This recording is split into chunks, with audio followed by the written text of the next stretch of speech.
Resistencia antimicrobiana. La función de los antibióticos es inhibir el crecimiento de otros microorganismos o matarlos. Las enfermedades infecciosas supusieron la muerte de miles de personas a lo largo de la historia de la humanidad. Con el descubrimiento de los antibióticos se ganó una batalla contra las enfermedades por microorganismos. En 1928, Alexander Fleming descubrió accidentalmente la penicilina, cuando realizaba unas investigaciones sobre la gripe.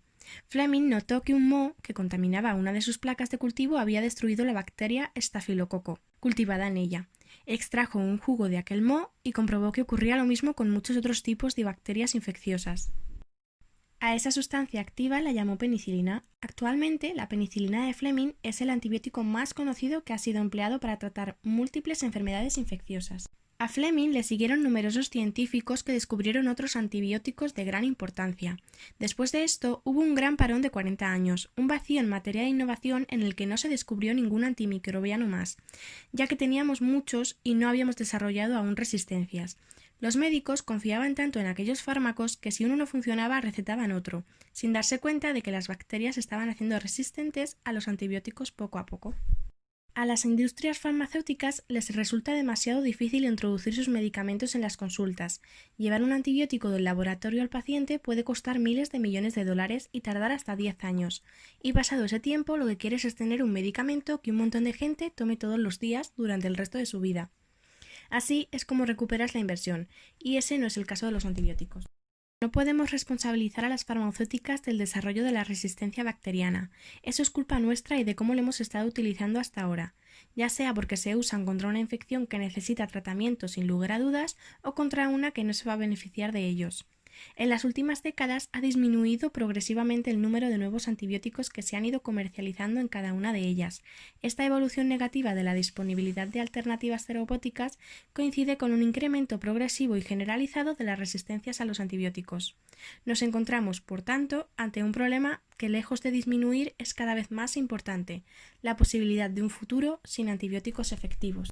La aparición de resistencias antimicrobianas supone un problema clínico, epidemiológico y de salud pública, puesto que esto disminuye la efectividad del tratamiento antibiótico, incrementa su número de efectos secundarios y conlleva un impacto ecológico sobre la microbiota humana. Todo ello repercute en un aumento del coste sanitario.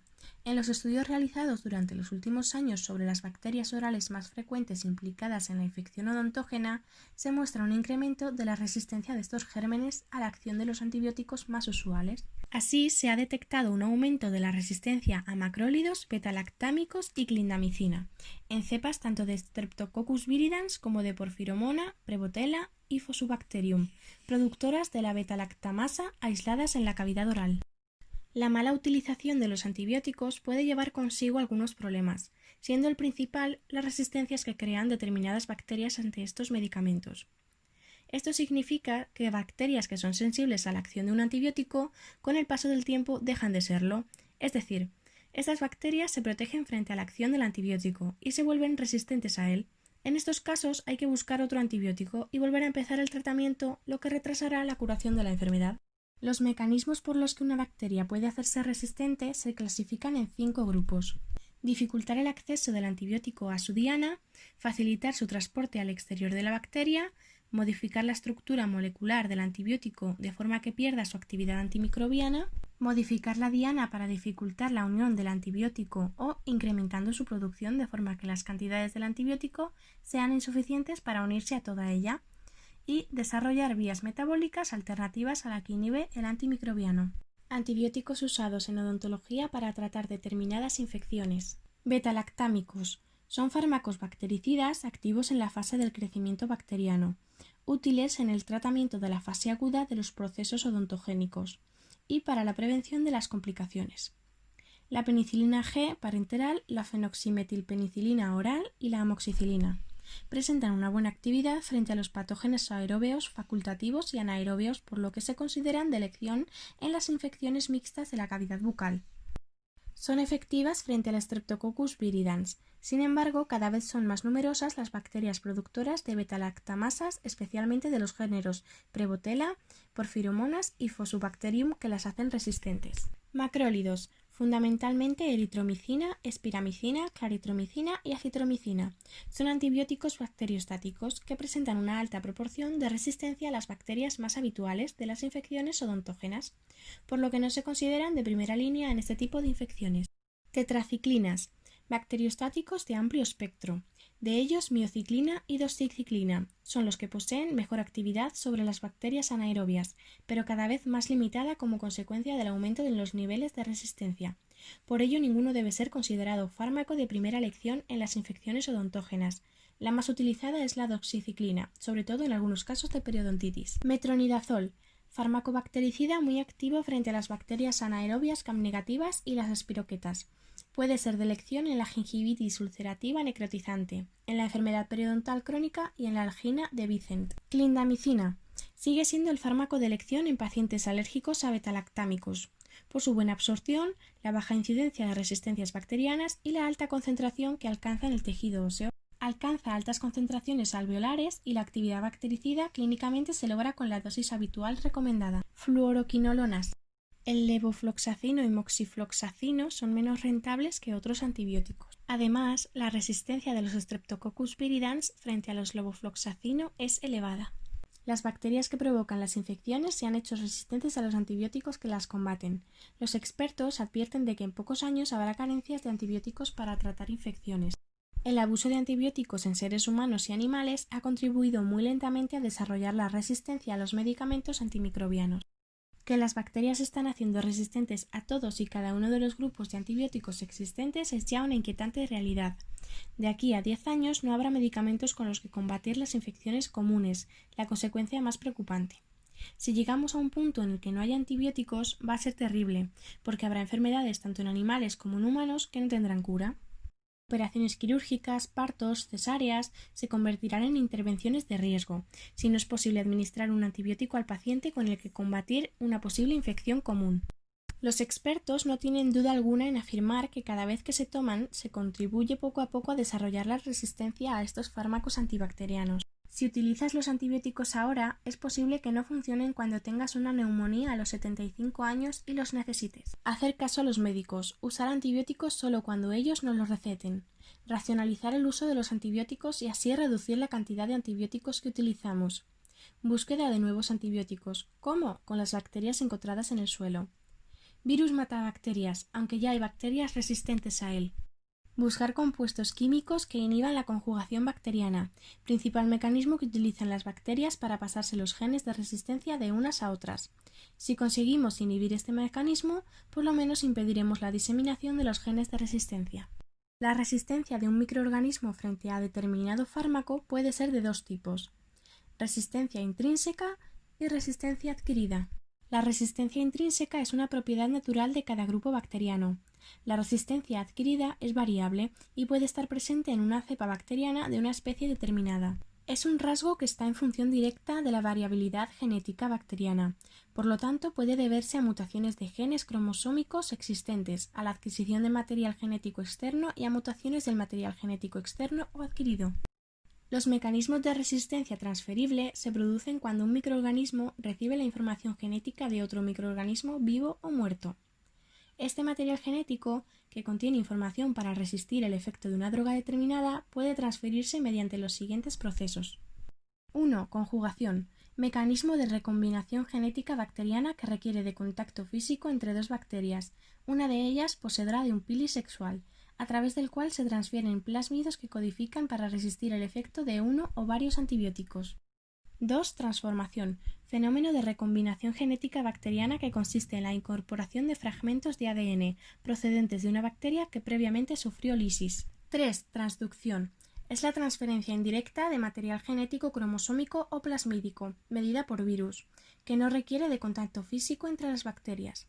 Una vez que el virus infecta a una bacteria, empleará toda su maquinaria sintética para ensamblar nuevas partículas virales, que al emerger de la célula infectada serán portadoras de material genético propio de la bacteria. Este material genético será insertado en la siguiente bacteria infectada y probablemente contendrá resistencia antibiótica a determinado medicamento. Este fenómeno se observa entre bacterias pertenecientes a la misma especie y es muy frecuente observarlo en Staphylococcus aureus y Streptococcus pyogenes. 4. Transposición. Este fenómeno de recombinación genética bacteriano está caracterizado por la movilización de genes tanto cromosómicos como plasmídicos de una región a otra, mediante movimientos al azar. Coloquialmente, estos genes son conocidos como genes saltarines y pueden brincar del cromosoma bacteriano a un plásmido, del plásmido al cromosoma, de plásmido a plásmido y de una región específica a otra, dentro del mismo cromosoma. ¿Por qué esto es un motivo de preocupación mundial? Porque están apareciendo nuevos mecanismos de resistencia que se propagan a nivel mundial y ponen en peligro nuestra capacidad para tratar enfermedades infecciosas comunes. Sin antimicrobianos eficaces para prevenir y tratar las infecciones, intervenciones como el trasplante de órganos, la quimioterapia de cáncer, el tratamiento de la diabetes o la cirugía mayor, como por ejemplo cesáreas o prótesis de cadera, se convertirán en procedimientos de muy alto riesgo. La OMS está ofreciendo a los países asistencia técnica para que elaboren sus planes de acción nacionales y refuercen sus sistemas de salud y de vigilancia, de modo que puedan prevenir y gestionar la resistencia antimicrobiana. También está colaborando con la Organización de las Naciones Unidas para la Alimentación y la Agricultura y con la Organización Mundial de Sanidad Animal, en un enfoque Una Salud, para fomentar el uso óptimo de los antibióticos tanto en el ser humano como en los animales. La OMS viene liderando una serie de iniciativas para abordar la cuestión de la resistencia de los antimicrobianos. Semana Mundial de Concienciación sobre el uso de los antibióticos, Sistema Mundial de Vigilancia de la Resistencia a los Antimicrobianos, Alianza Mundial para la Investigación y el Desarrollo de los Antibióticos y un grupo de coordinación interinstitucional sobre la resistencia a los antimicrobianos. Relaciones entre la resistencia al antibiótico y el COVID-19. Nos preocupa que empezamos a tener evidencias de que a medida que avanza la pandemia del COVID-19 en el mundo, puede haber una segunda pandemia más lenta posterior, de aumento de resistencias a los antibióticos. Podemos pensar que el COVID-19 es una enfermedad viral y no tendría relación directa con los antibióticos. Sin embargo, los datos preliminares que se están publicando muestran que una proporción muy alta de pacientes están siendo tratados con antibióticos de amplio espectro para curar o proteger frente a infecciones secundarias respiratorias. Eso probablemente acompañado de una gran cantidad de personas que se estén automedicando con antibióticos en un intento erróneo de protegerse. Estos hechos podrían provocar que la actual pandemia produzca un aumento en las resistencias a los antibióticos. La resistencia a los antibióticos ya era una crisis en sí misma. Se estima que produce 700.000 muertes en todo el mundo cada año, casi 4 veces la cifra de muertos por el nuevo coronavirus hasta ahora. Otro hecho es que algunos fabricantes de antibióticos están abandonando este mercado. Algunos han tenido que cerrar porque la resistencia de los microorganismos hace que sus productos no sean rentables. A esto hay que sumar que el actual esfuerzo de las compañías farmacéuticas está centrado en la búsqueda de tratamientos frente al coronavirus, existiendo un riesgo real de que la investigación sobre nuevos antibióticos pueda retrasarse años. Disminuir la eficacia de los antibióticos también implica reducir nuestra respuesta frente al COVID-19. Las conclusiones que podemos sacar de todo esto podrían ser que el éxito de la cirugía mayor y la quimioterapia se vería comprometido en ausencia de antibióticos eficaces. La escasa investigación disponible se orienta fundamentalmente a la detección de resistencias in vitro y en ellas se basan las recomendaciones. Se echan de menos diseños de ensayos clínicos. Que los antibióticos son solo útiles para tratar bacterias y no otros microorganismos como los virus que provocan la gripe y la mayoría de las infecciones de garganta.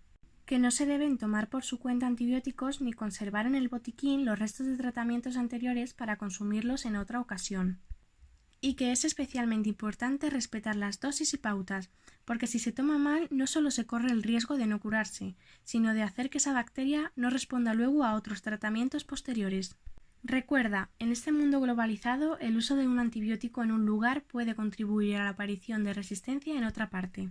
Muchas gracias por su atención. Damos por concluida esta presentación.